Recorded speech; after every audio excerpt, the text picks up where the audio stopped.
ओम शांति। आज 12 अक्टूबर 2022 के बाबा के अनमोल मधुर महावाक्य सुनेंगे। और आज की मुरली में बाबा ने हम बच्चों को सावधान किया है। बाबा कहे, तुम बच्चों के सिर पर पापों का बोझा बहुत है, इसीलिए अब रूहानी कमाई पर बहुत बहुत ध्यान देना है। ध्यान रखना है कि किसी भी बात में हम टाइम वेस्ट तो नहीं कर रहे हैं। खास करके बाबा कहे, बच्चे को ध्यान रखना है कि झरमुई झरमुई में अपना समय वेस्ट तो नहीं करते हैं। जितना हो सके शरीर निर्वाह अर्थ कर्म करते हुए भी बाप को याद करते रहना है। साथ ही साथ बाबा कहे, स्वयं के ऊपर और सर्व के ऊपर रहमदिल बनकर रहम करना है। कैसे रहम करना है? तो बाबा कहे, सर्व को बाप का परिचय यथार्थ रूप में देना है।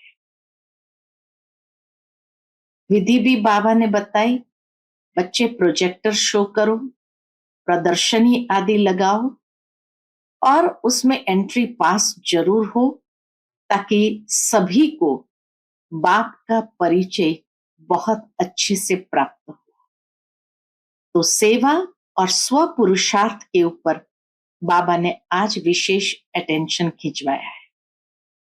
सुनते हैं बाबा के मधुर महावाक्य। ओम शांति। मीठे बच्चे, तुम्हें रूहानी कमाई में बहुत बहुत ध्यान देना है। सिर पर विकर्मों का बोझा बहुत है, इसलिए समय वेस्ट नहीं करना है। आज की मुरली का प्रश्न है, जिन बच्चों का ध्यान रूहानी कमाई में होगा उनकी निशानी क्या होगी? उत्तर, वह कभी भी झरमुई में अपना समय बर्बाद नहीं करेंगे।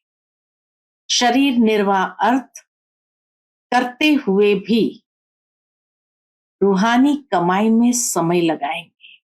सुबह उठकर बहुत बहुत प्यार से बाप को याद करेंगे। याद से ही आत्मा उड़ती रहेगी। दूसरी बात, बाबा कहे, वह बाप समान रहमदिल बन अपने ऊपर और सर्व के ऊपर रहम करेंगे। सबको बाप का परिचय देंगे। आज की मुरली से पहले गीत बजा है, तुम ही हो माता पिता तुम ही हो। ओम शांति। बच्चों ने गीत में माता पिता की महिमा सुनी। जैसे कोई घर में बच्चे रहते हैं तो माता पिता दादा होता है ना। दादे से वर्षा मिलता है बाप द्वारा, क्योंकि दादे की मिल्कियत बड़ों की मिल्कियत होती है, तो यह भी सबसे बड़ा है। दुनिया वालों को तो पता ही नहीं है, बच्चों को पता है। तुम ही हो माता पिता तुम ही हो, तो यह दादे के लिए शब्द है, शिव बाबा के लिए यह शब्द है। तो उनका परिचय देना पड़े, चाहे सन्मुख हो, चाहे चित्रों द्वारा, चाहे प्रोजेक्टर द्वारा, तो दादे का परिचय देना बहुत जरूरी है।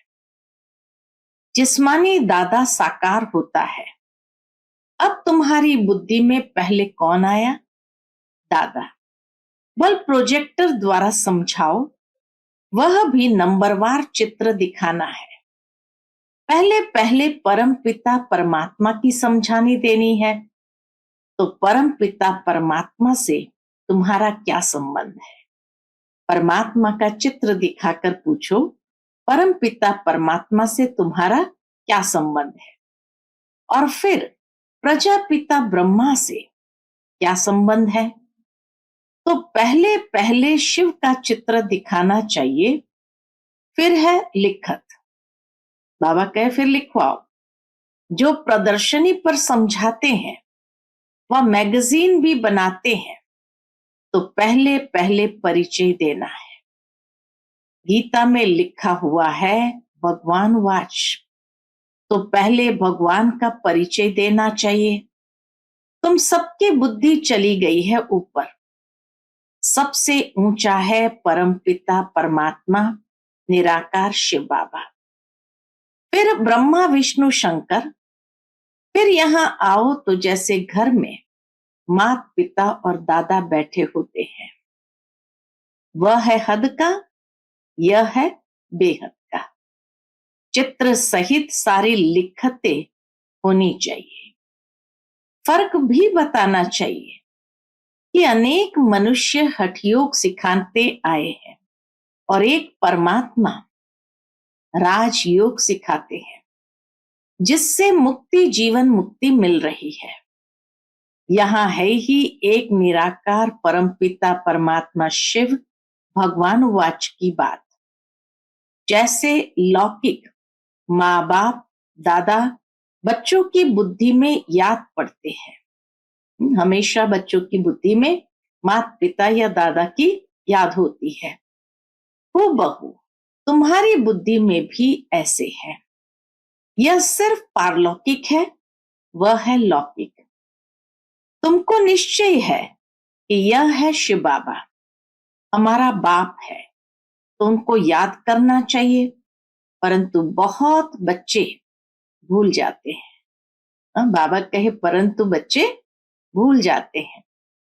क्यों भूल जाते हैं? तो बाबा कहते टाइम बहुत वेस्ट करते हैं। वेस्ट टाइम नहीं करना चाहिए, क्योंकि विकर्मों का बोझा सिर पर बहुत है। आत्मा में खाद पड़ गई है, तो लिखना चाहिए परमात्मा कौन है। परमात्मा के चित्र और श्री कृष्ण के चित्र पर घड़ी घड़ी समझाना चाहिए। स्वर्ग और नर्क के गोले बड़े अच्छे मशहूर है। नर्क के गोले पर लिख देना चाहिए। क्या लिखेंगे? कि यह है रावण राज्य, भ्रष्टाचारी दुनिया। और स्वर्ग के गोले पर लिखो कि यह है श्रेष्ठाचारी दुनिया।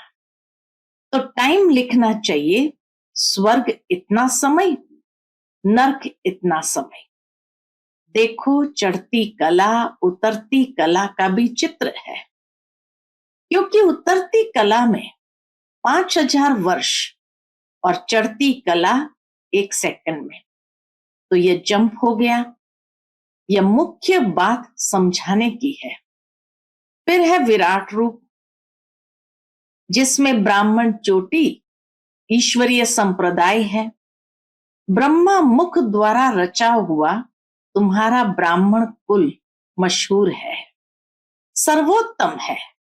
तो सबको समझाने के लिए यह चित्र बहुत जरूरी है।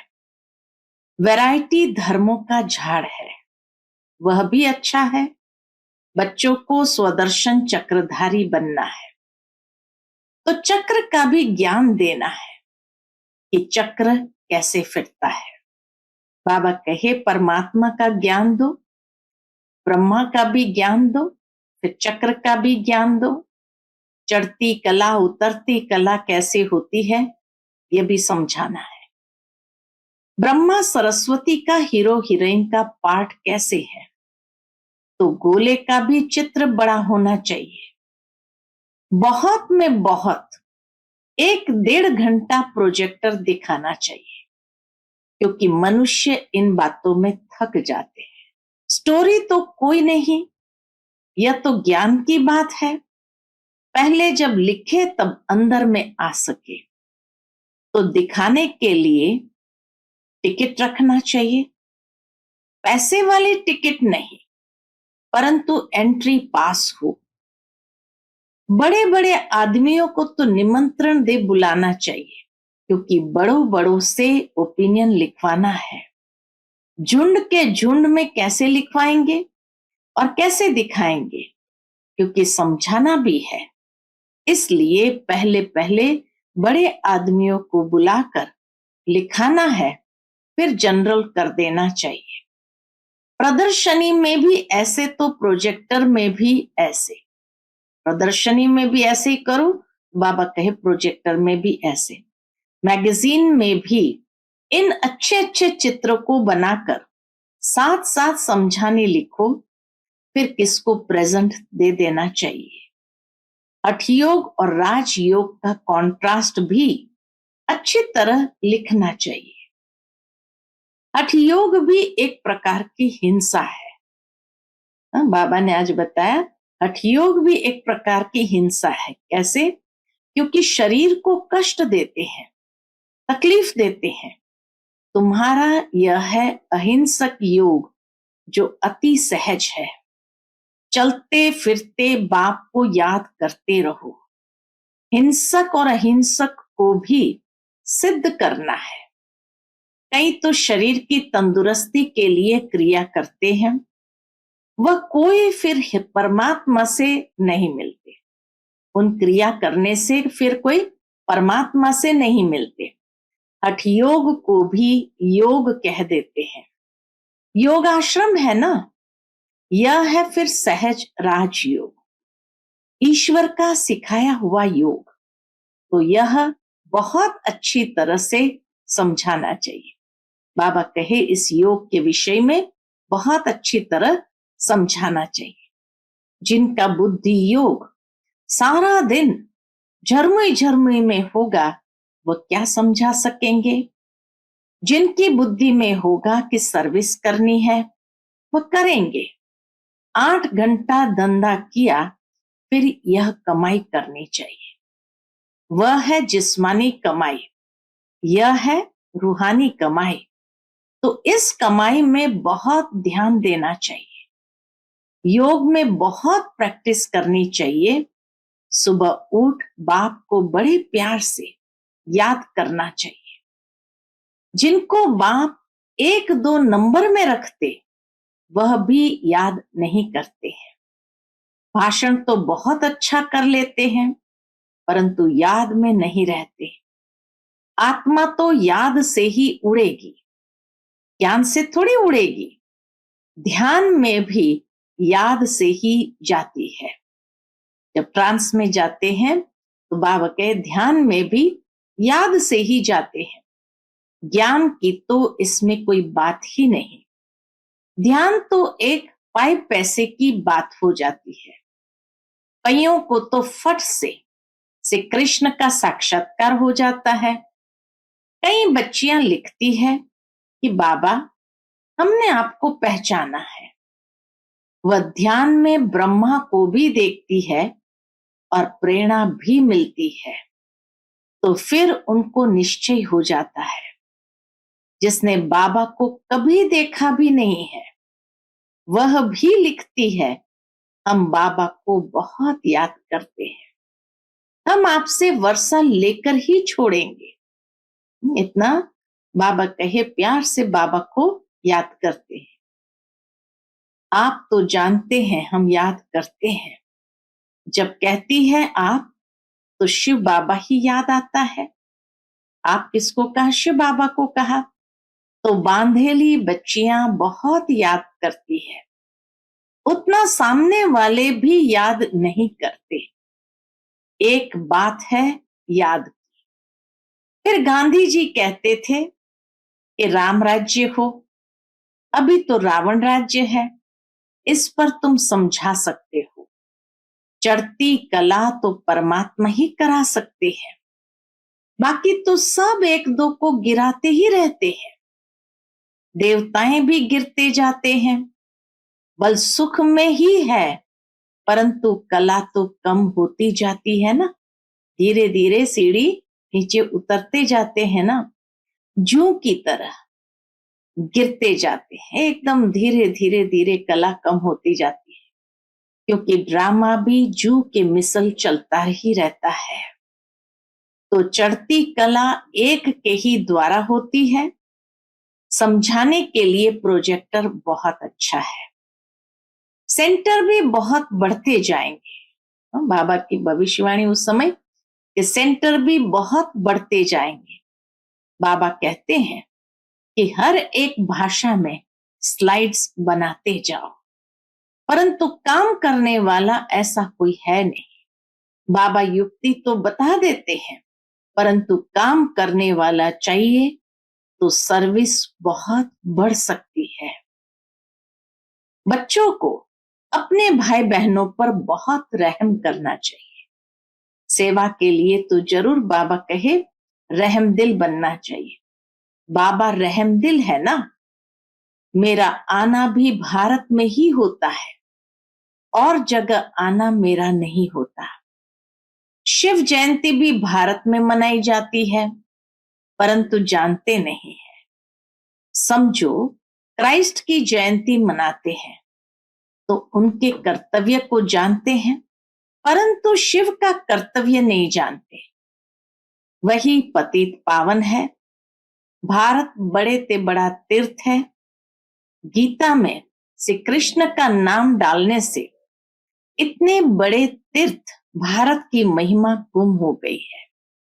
देखो, मोहम्मद गजनवी ने मंदिर लूटा था। अगर उनको यह मालूम होता कि ये हमारे बाबा का मंदिर है तो लूटते थोड़ी। अल्लाह के मंदिर को कौन लूटेगा? जिसने स्वर्ग की स्थापना की। अगर शिव बाबा को जाने तो कभी मंदिर को हाथ न लगाए। भल वो शिव को माथा टेकते हैं, परंतु जान गए तो कभी न लूटे। सिर्फ गीता में श्री कृष्ण का नाम डालने से ये सब कुछ हुआ है। गीता खंडन होने से देखो क्या हाल हुआ है। अगर शिव का नाम होता कि वही गति सदगति दाता है, यह एक की ही महिमा है, अगर वह न आता तो पावन कैसे बनते? भारत को कैसे स्वर्ग बना सकते? यह गुप्त बात है ना। जानते हैं हम दुर्गति में थे, अब यहां बैठे हैं परंतु जा रहे हैं। यहां बैठे हैं परंतु बाबा कहे जा रहे हैं। बच्चों को बहुत खुशी होनी चाहिए कि हम अपने लिए राजाई स्थापन कर रहे हैं, तो औरों को भी रास्ता दिखाकर प्रजा बनानी चाहिए। बड़ी मेहनत करनी चाहिए। है तो बहुत सहज, सिर्फ बाप और वर्षे को याद करो। स्वर्ग को याद करो, यह तो नरक है। हम सो का अर्थ भी बाबा ने समझाया है। हम सो देवता, हम सो क्षत्रिय, हम सो वैश्य, हम सो शूद्र। और कोई तो इन बातों को समझते नहीं। तो विराट रूप में यह समझाना है कि हम सो देवता क्षत्रिय वैश्य शूद्र बनते हैं। अभी हम स्वर्ग में गए कि गए? बहुत लोग पूछते हैं कितनी देरी है। बाबा कहते हैं तुम अब तैयार कहाँ हुए हो जो स्वर्ग में जा सको? ड्रामा तो बना हुआ है। जितनी जितनी स्थापना होती जा रही है तो विनाश ज्वाला भी धीरे धीरे बढ़ती जा रही है। धर्मों में झगड़ा शुरू होता जा रहा है। पहले पार्टीशन थोड़ी था। तुम जानते हो पहले एक देवता धर्म था। गीत है ना, आप मिले तो हम स्वर्ग का राज्य योग बल से ले रहे हैं। बाहुबल से कोई ले नहीं सकता। उनके पास बाहुबल है। रशिया अमेरिका आपस में मिल जाए तो सारा राज्य ले सकते हैं, परंतु ऐसा होता नहीं है। जब देवताओं का राज्य है तो वहां क्रिश्चियन बौद्धि नहीं होते। अब देवता धर्म की स्थापना हो रही है। भारत अविनाशी खंड है। बाप भी यहां आए हैं ना। ड्रामा में ऐसे ही है कि योग बल से राजाई मिलती है, बाहुबल से मिल न सकती। भारत का प्राचीन योग मशहूर है, परंतु योग सिखाया किसने और कैसे वह नहीं जानते। श्री कृष्ण ने तो योग नहीं सिखाया, परम पिता परमात्मा ही योग सिखा रहे हैं। यह कितनी अटपटी बातें हैं जो बुद्धि से खिसक जाती है। कई तो जानते भी छोड़ देते हैं। कई लोग तो समझते हुए जानते हुए भी छोड़ देते हैं। तब बाप कहते हैं, समझदार देखना हो तो यहां देखो। समझदार वर्षा लेते हैं, बेसमझ छोड़ देते हैं। स्वर्ग का वर्षा गंवा देते हैं।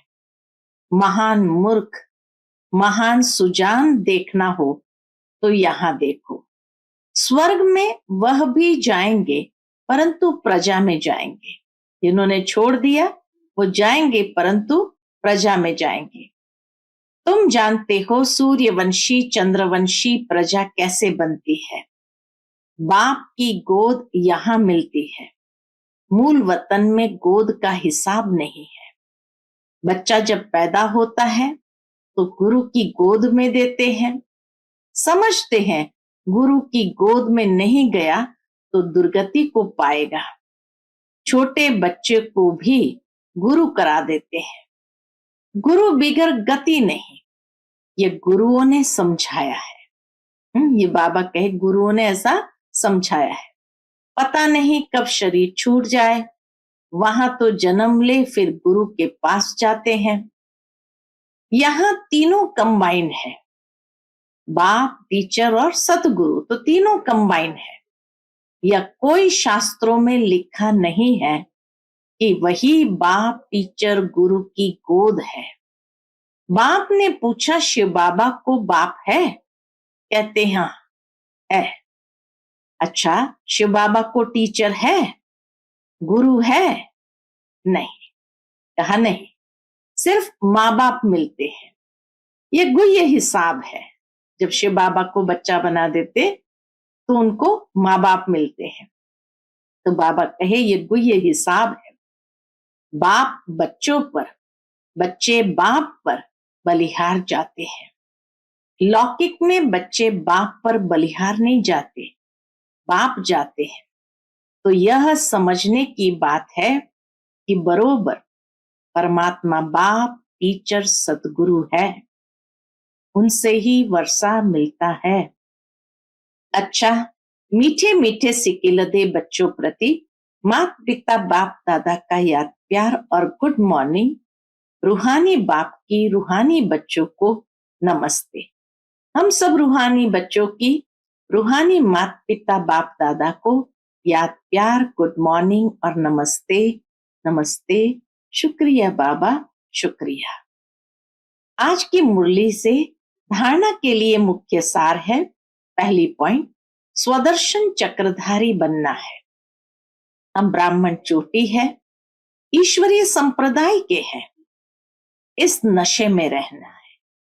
हम ब्राह्मण चोटी है, ईश्वरीय संप्रदाय के हैं, इस नशे में रहना है। दूसरी पॉइंट, अपना समय बाप की याद में सफल करना है। रूहानी सर्विस में बिजी रहना है।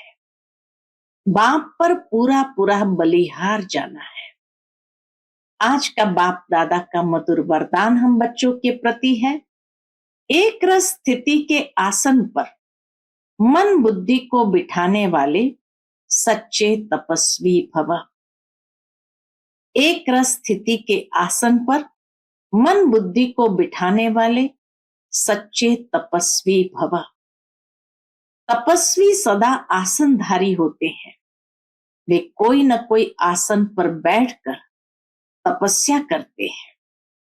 आप तपस्वी बच्चों का आसन है एक रस स्थिति, फरिश्ता स्थिति।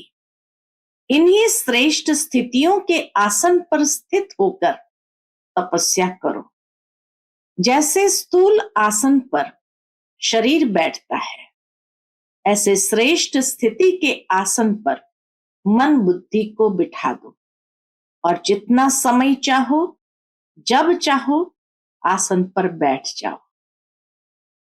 इस समय श्रेष्ठ स्थिति के आसन पर बैठने वालों को भविष्य में राज्य का सिंहासन प्राप्त होता है। आज का स्लोगन है, दूसरे के विचारों को अपने विचारों से मिलाकर सर्व को सम्मान देना ही माननीय बनने का साधन है। दूसरे के विचारों को अपने विचारों से मिलाकर सर्व को सम्मान देना ही माननीय बनने का साधन है। अच्छा, Om Shanti. Click here to like, subscribe, and press the bell icon to stay updated with our latest videos.